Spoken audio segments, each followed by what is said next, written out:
제가 재미교포라 한국 사정을 진짜 잘 몰랐거든요. 그러다 나이 꽉 차서 한국 군대 늦깎이로 자원 입대를 하게 됐었죠.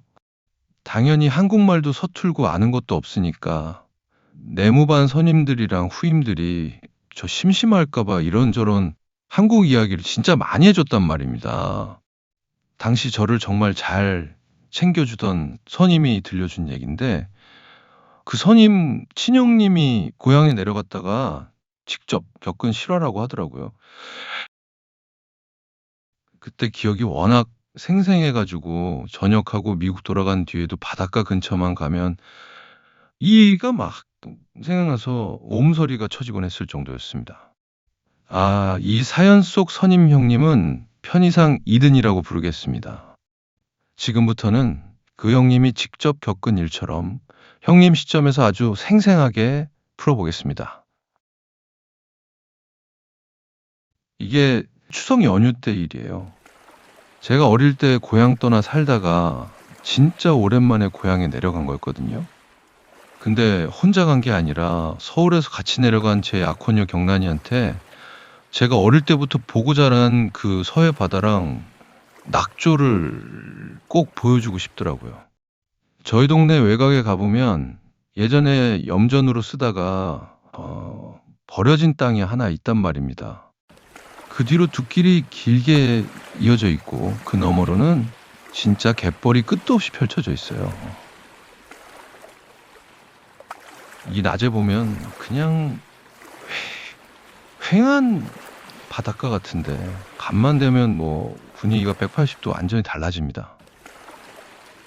가로등도 없고 빛도 거의 없으니까 밤에는 그냥 바람 소리랑 저 멀리서 철썩거리는 물소리밖에 안 들려요. 그날 밤 한 10시쯤 됐을 거예요. 경란이랑 둘이 차를 몰고 그 둑길 쪽으로 슬슬 나갔죠. 저 멀리 대교 불빛이 반짝하고 켜져 있었는데 그 불빛이 컴컴한 갯벌 위에 길게 비치니까 와, 무슨 검은 진흙 위에다가 누가 주황색 크레파스로 선을 쫙 그어놓은 것 같은 느낌이더라고요. 게다가 바다 안개도 좀 있었고 그 특유의 짠내랑 비린내가 섞여서 확 풍기는데 고요한 갯벌이라서인지 기분이 참 희한했어요. 아무튼 저희는 차를 세워두고 한참 동안 그냥 바람을 쐬고 있었단 말입니다. 경란이는 오랜만에 조용한 데 오니까 좋다면서 폰으로 사진도 몇 장 찍고 저는 차분히 쪽에 딱 기대가지고 맥주나 한 캔 따고 있었죠. 그러다 갑자기 경란이가 제 팔을 툭툭 치면서 말하는 거예요. 저기, 저 사람 뭐야? 손가락 끝을 따라 그 시선을 딱 돌렸거든요. 저기 갯벌 쪽에 보니까 다 부서져가는 낡은 나무 선착장이 하나 있더라고요. 바닥 널빤지는 군데군데 다 썩어가지고 구멍이 숭숭 뚫려 있고 한쪽으로 스르륵 기울어져 있는 낡고 음침한 곳이었죠.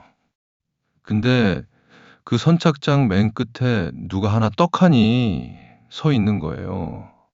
처음엔 저도 대수롭지 않게 생각했어요. 아, 밤에 낙지나 조개 잡으러 나온 동네 사람인가 보다.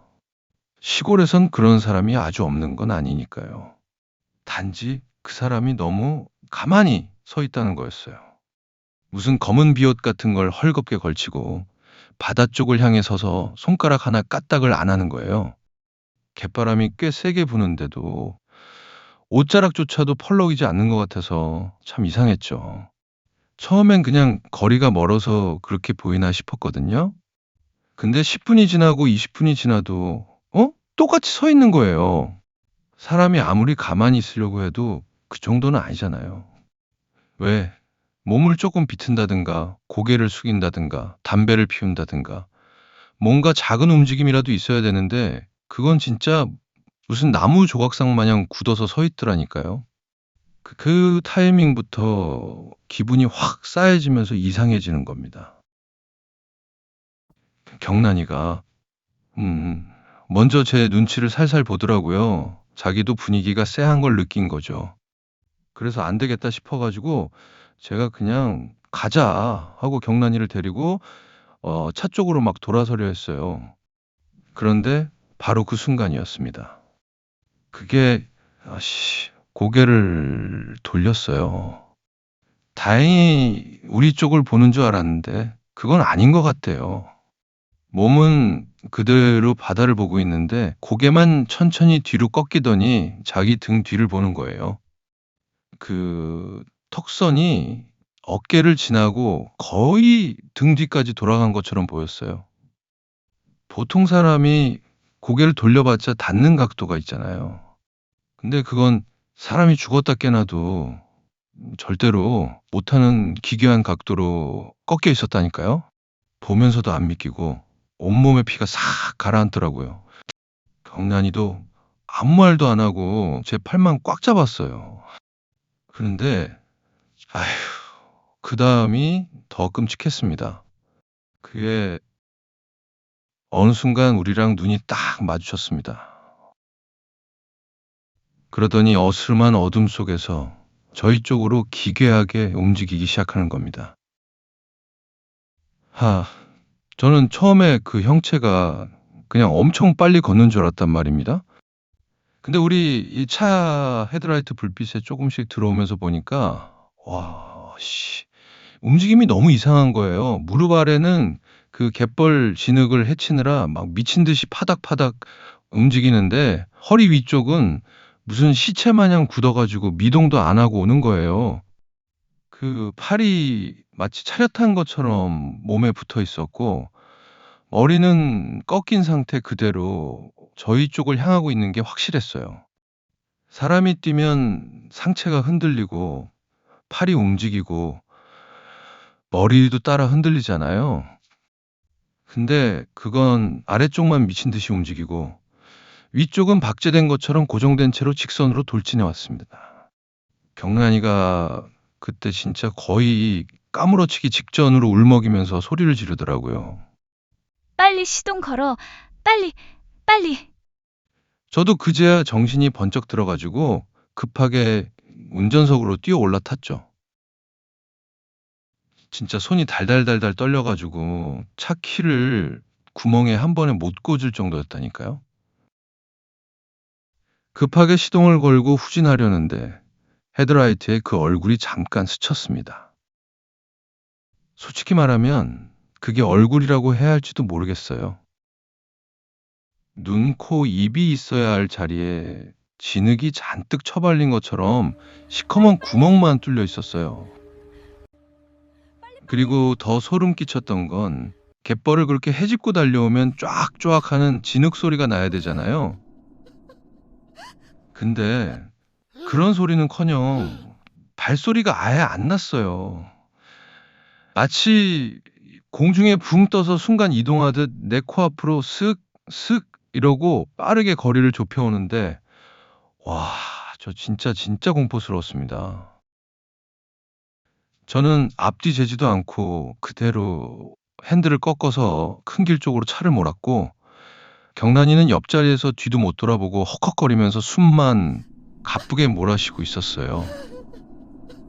그렇게 겨우 두 길을 탈출해서 저 멀리 큰 길 불빛이 보이기 시작하니까 그제야 숨이 턱 트이더라고요. 그래서 휴 하고 무심결에 룸미러를 딱 봤거든요. 근데 그 형체가 아직도 거기 서 있는 거예요. 가로등 하나 없는 까만 둑길 끝자락에 아까 그 기괴한 차렷 자세 그대로 딱 서서 멀어지는 우리 차를 가만히 쳐다보고 있더라고요. 막 우리 쪽으로 미친 듯이 달려오던 것도 엄청나게 무서웠는데 더 안 쫓아오고 그냥 거기 서서 멀어지는 우리를 가만히 지켜보던 그 모습이요. 어휴, 지금까지도 잊혀지지가 않아요. 진짜 그날 밤은요. 경란이도 저도 한숨도 못 자고 밤을 꼴딱 새웠습니다. 다음 날 아침 저는 마을 이장님께 슬쩍 여쭤봤습니다. 이장님, 다름이 아니라요. 지금은 사용하라는 저쪽에 선착장 아시죠? 거기서 혹시 예전에 사람 죽어나가거나 그런 사고 있었습니까? 그러자 이장님이 살짝 짜증 섞인 얼굴로 퉁명스럽게 되묻더군요. 왜 또 뭐가 궁금한데? 그 순간 제가 너무 속보이게 물어봤나 싶었습니다. 아, 그냥 여기서 그만 물어볼까? 그런데 아무리 생각해도 그냥 넘길 수가 없었어요. 결국 저는 다시 말을 꺼냈습니다. 하하하, 이게 그냥요. 저도 고향 떠난 지 오래됐고, 오랜만에 내려오니까 예전 일들이 좀 궁금해서요. 그렇게 대충 얼버무렸죠. 그러자 이장님이 저를 한번 빤히 보시더니 하긴 그렇네? 진짜 오랜만에 내려왔지? 하고는 담배를 한 대 꺼내 무셨습니다. 그리고 한참 동안 말이 없으셨어요. 담배 연기만 천천히 내뿜으시다가 이장님이 낮은 목소리로 툭 내뱉듯 말씀하셨습니다. 거기서 한 20회쯤 전에 처녀 하나가 없어졌지. 그 말을 듣는 순간 저는 등골이 쭉 서늘해졌습니다. 이장님 말로는 그 여자는 마을 사람은 아니었다고 합니다. 객지에서 갯벌에 조개를 잡으러 놀러 왔다가 안개가 너무 짙어서 길을 잃은 것 같다고 했어요. 그리고 며칠 뒤에 발견됐는데 선착장 및 진흙 속에 거꾸로 처박힌 채 굳어 있었다고 합니다. 그런데 더 이상한 건 발견한 사람들이 하나같이 같은 말을 했다는 겁니다. 시신의 자세가 너무 이상했다고요. 몸이 완전히 굳어 있어서 여러 사람이 달라붙어도 바로 펴지지 않았고, 특히 목이 비정상적으로 한쪽 뒤로 꺾인 채 굳어 있었다고 했습니다. 그래서 그 시신을 수습하던 사람들 사이에서 이런 말들이 돌았대요. 아이고, 죽는 순간까지 뒤를 돌아봤구만. 혹시 뭔가 따라오는 걸 본 거 아닌겨? 에휴, 끝까지 뭔가를 피하려고 했던 것 같은데. 그 뒤로 마을에 온갖 흉흉한 소문이 돌았다고 합니다. 이장님은 담배 연기를 길게 내뿜으시더니 마지막으로 이렇게 말씀하셨어요. 그 뒤로도 밤에 거길 나갔다가 이장님이 잠깐 말을 멈추셨습니다. 그리고 아주 낮은 목소리로 이어 말했습니다. 멀리 누가 서 있었다나 어쩐다나 그런 얘기는 가끔 있었어. 저는 아무 말도 못했습니다. 그런데 이장님이 마지막에 덧붙인 말이 아직도 떠오릅니다. 근데 가까이 가서 본 사람은 한 명도 없다지. 그게 가까이 가기 전에 아휴 다들 도망갔으니까. 시간이 흘러 저는 약혼녀였던 경란이와 결혼했습니다. 그런데 이상하게도 저희 부부는 그날 밤 있었던 일에 대해 지금까지 단 한 번도 이야기한 적이 없습니다. 서로 입 밖으로 내는 것조차 무서운 거죠. 명절에 고향에 내려가도 밤이 되면 그 둑길과 갯벌 쪽으로는 아예 눈길조차 주지 않습니다. 괜히 바라봤다가 다시 그걸 보게 될까 봐요.